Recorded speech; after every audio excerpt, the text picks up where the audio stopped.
Apa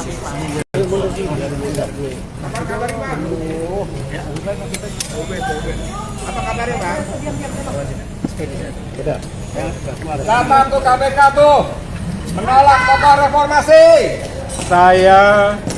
Kita semua sebelum datang ke sini punya niat baik dan harapan baik bahwa KPK pimpinannya bisa bertemu dengan kami.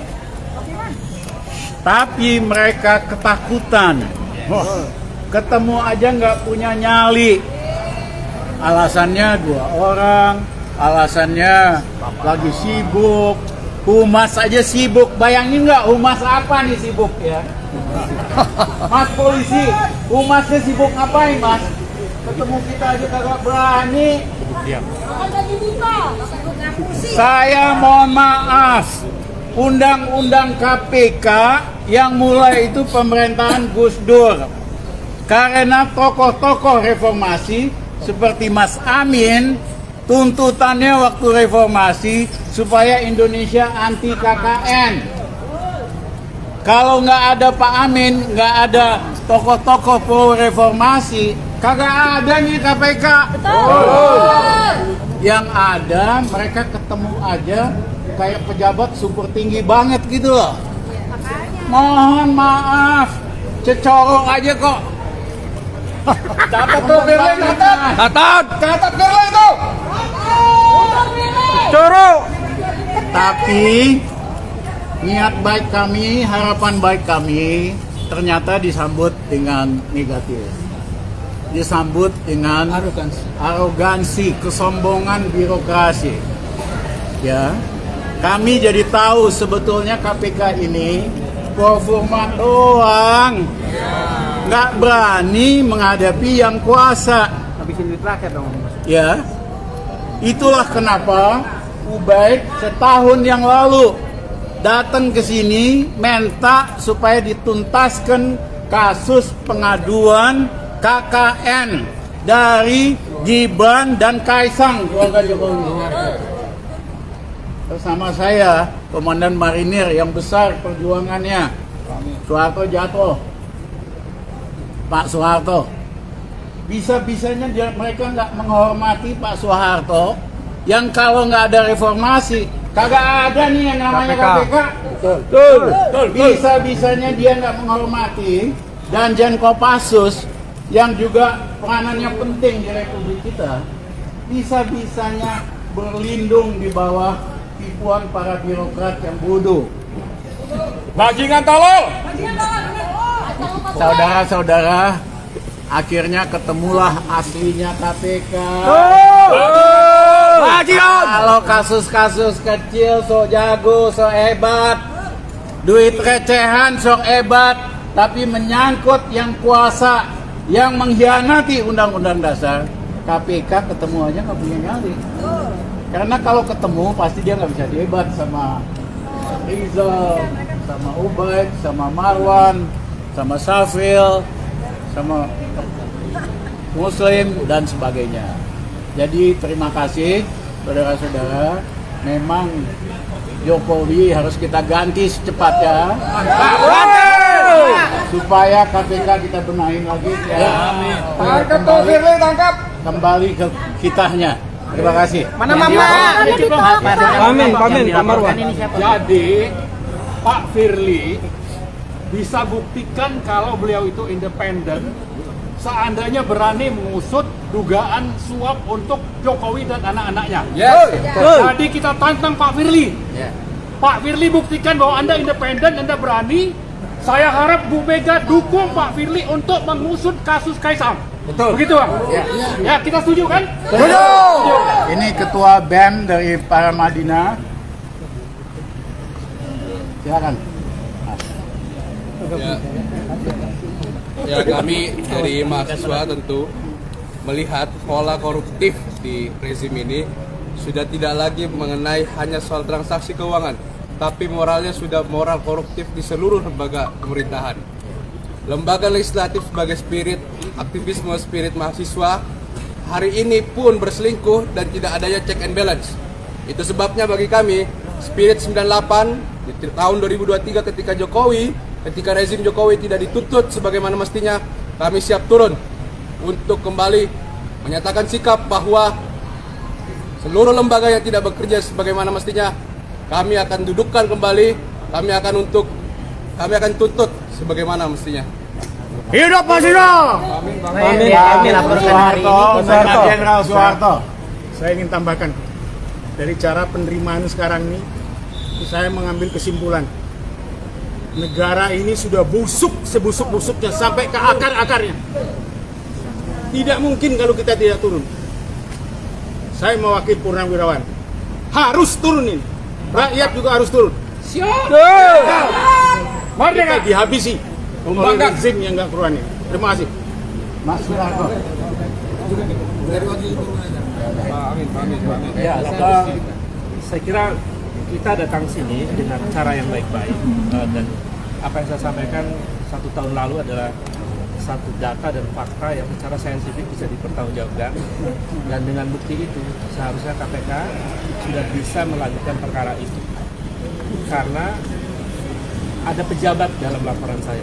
Berarti hari ini Ada memfollow up pejabat. laporan kemarin, Pak.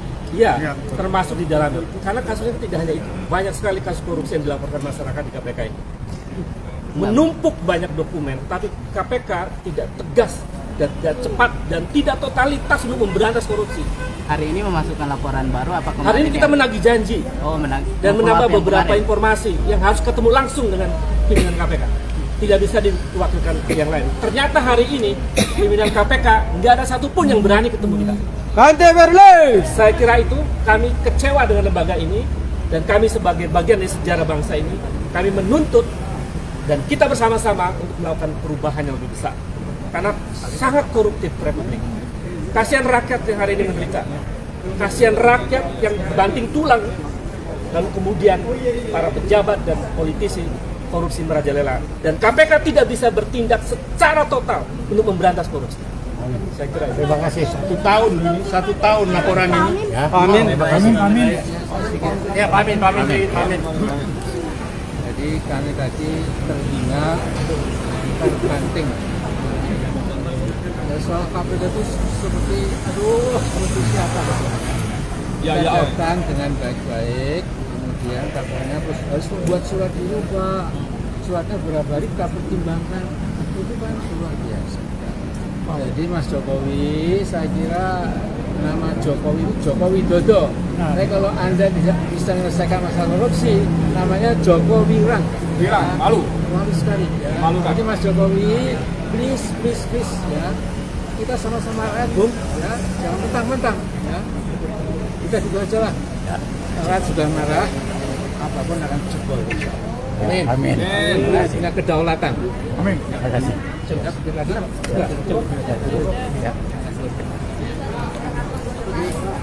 Punya kamu toh. Punya kamu.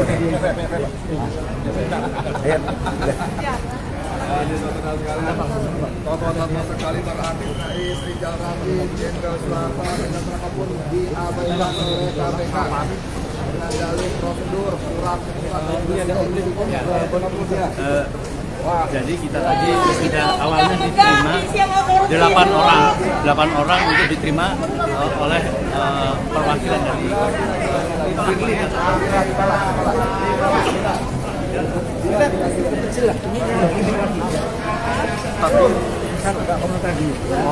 Yang penting ini loh, sekarang ini negara hampir roboh, mau jajah Cina, ya, yang saya kira nggak banyak, ya, kita akan diambil alih. Jadi IKN Nusantara itu dalam beberapa minggu akan didatangi puluhan ribu, ya, tentara dan pekerja Cina, kemudian ekskavator ribuan akan datang, 6 bulan selesai, seperti kata Luhut. Ini adalah simbol yang paling puncak bahwa yes, Indonesia telah menjadi jajahan Cina. Mengapa kita nggak sadar? Saya nggak paham. Ya. Aduh, nggak paham. Abal-abal, Pak. Gimana mungkin? Allah metodologi abal-abal. Saya juga di statistik. Saya pernah belajar di Chicago statistik. Jadi Jadi untuk membuat kesimpulan itu tentu dipotret dulu respondennya siapa. Kalau sebenarnya semua adalah pendukung Jokowi ya 99%. Itu aja lah. Jadi kita terhina kita. Terkait presiden cawe-cawe soal capres itu gimana Pak? Ya itulah yang ditentang oleh semua orang. Itu aja. Masih Pak. Kalau Partai Umat sendiri sekarang mana Pak? Kalau Partai Umat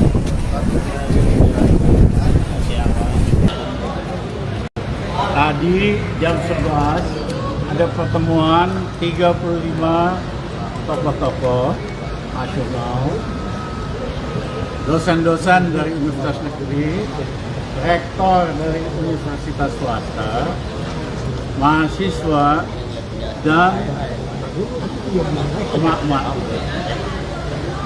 Mereka ini bukan aktivis kaleng-kalengan, tapi tokoh-tokoh yang berjuang puluhan tahun untuk menegakkan demokrasi di Indonesia, untuk memperjuangkan pemerintahan yang bersih dari KKN, tokoh-tokoh yang memperjuangkan agar rakyat Indonesia semakin makmur. Nah, tadi kita bahas perkembangan situasi yang semua bicara, termasuk Mas Amin, Tokoh Reformasi, Jenderal Pak Harto, Komandan Marinir 98, Letnan Jenderal. Kalau Pak ini nggak ikut dulu, Pak Harto, jangan-jangan Pak Harto nggak jatuh waktu itu. Namanya sama. Ya. Jenderal Sunarko, mantan Komandan Danjen Kopassus, ya. Yang lain-lain saya, Bang Marwan, Safril, Pak Rizal juga, siapa lagi? Ya Mas Asmito yang dulu khusus spesialis antiko PLBI, bekas pejabat di Departemen Keuangan, mahasiswa, wakilin BEM, emak-emak juga, ya. Nah, kenapa kami datang KPK? Karena 25 tahun yang lalu kami berjuang supaya Indonesia bebas dari KKN. Ternyata hari ini malah KKN-nya lebih gawat. Selama pemerintahan Jokowi, KKN makin ganas, berlipat ganda, makin parah dan vulgar. Yang kedua, nepotismenya luar biasa. Pak Harto baru angkat Tutut Soeharto setelah 32 tahun berkuasa. Hari ini Jokowi, anaknya itu diaturlah sama dia, mantunya. Dia mau bikin kerajaan, mau bikin dinasti. Lupa bahwa dulu raja-raja di Nusantara menyerahkan hartanya, menyerahkan kerajaan untuk gabung bikin republik. Hari ini Jokowi bercita-cita untuk jadi raja di Indonesia. Lihat aja dandanannya. Kalau pakaian daerah rakyat biasa dong.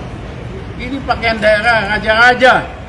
Raja Amangkurat pula lagi pengkhianat nomor 1 di Indonesia. Itu kan baju topi Raja Amangkurat. Amangkurat 1 pengkhianat paling besar dalam sejarah di Pulau Jawa. Kok tega gitu? Nah, kita semua, termasuk saya, bekas menterinya, itu ketipu dengan tampangnya yang merakyat, yang lugu. Kita kena prank semua, ya. Kirain orang ini tampangnya merakyat, gayanya merakyat, jujur, ya kan? Tapi ternyata kagak, hatinya itu untuk oligarki. Dia sendiri kepengen jadi oligarki dan keluarga.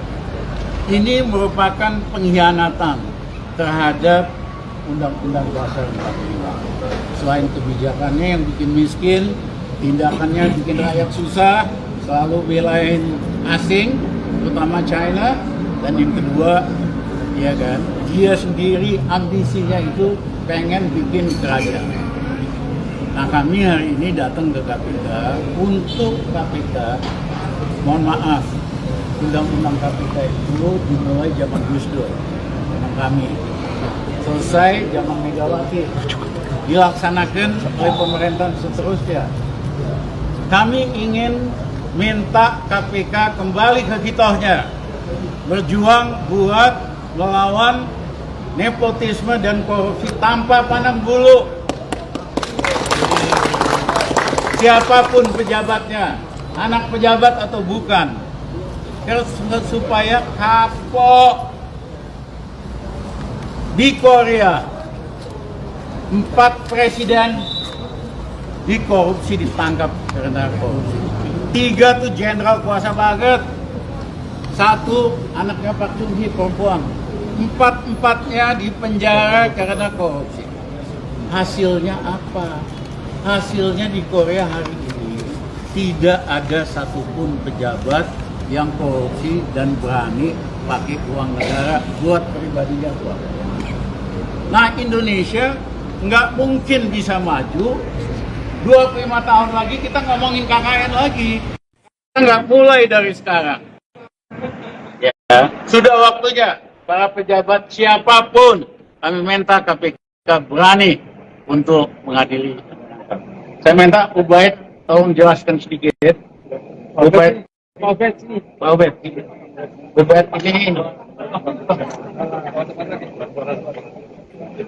Karena dulu dia pernah laporkan, tidak pernah diproses. Silakan.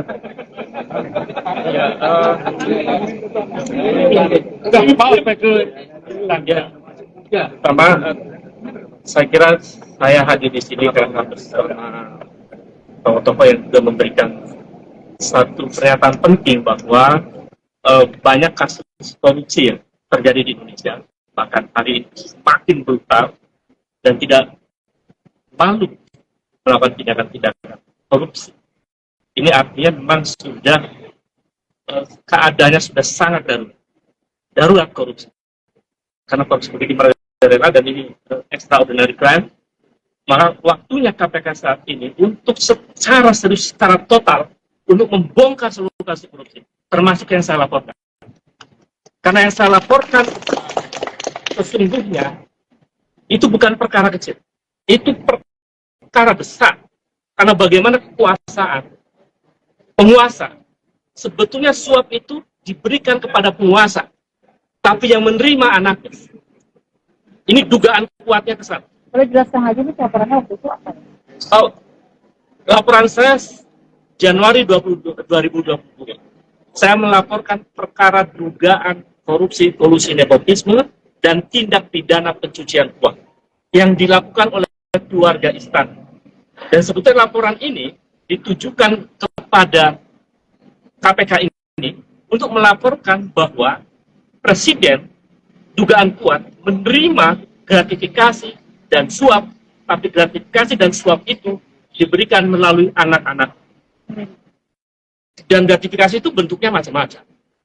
Termasuk misalnya saham, termasuk misalnya bahkan jabatan tertentu, karena ada kaitannya dengan pengangkatan duta besar di Korea Selatan waktu itu, lalu kemudian sekarang menjadi Watinpres. Dan ini tidak kemudian diselesaikan oleh KPK. Jadi saya kira ini waktunya, momentum penting, kita mengakhiri seluruh praktek koruptif yang merajalela ini. Insyaallah. Karena rakyat yang pada akhirnya dirugikan. Rakyat makin menderita, tapi korupsi merajalela. Ini persoalan serius. Saya kira itu. Pak Rizal, jadi apa hari ini? Pak Rizal, pegang yang depan. Pengamatan saya menyebutkan bahwa korupsi zaman Pak Jokowi ini itu makin masuk ke dalam, ya. Kemudian di dalam rumah Jokowi itu semayam, insya Allah korupsi yang luar biasa. Jadi ini sudah tidak ada waktu lagi lah ya. Jadi enough is enough, and then we have to do something. Something itu apa? Mari kita lihat bersama nanti ya. Pak, hari ini melapor apa gimana Pak jadinya Pak? Perkaranya apa aja Pak? Boleh satu-satu Pak. Ini jadi gimana Pak? Oke, baik Pak. Tolong Pak. Gitu juga.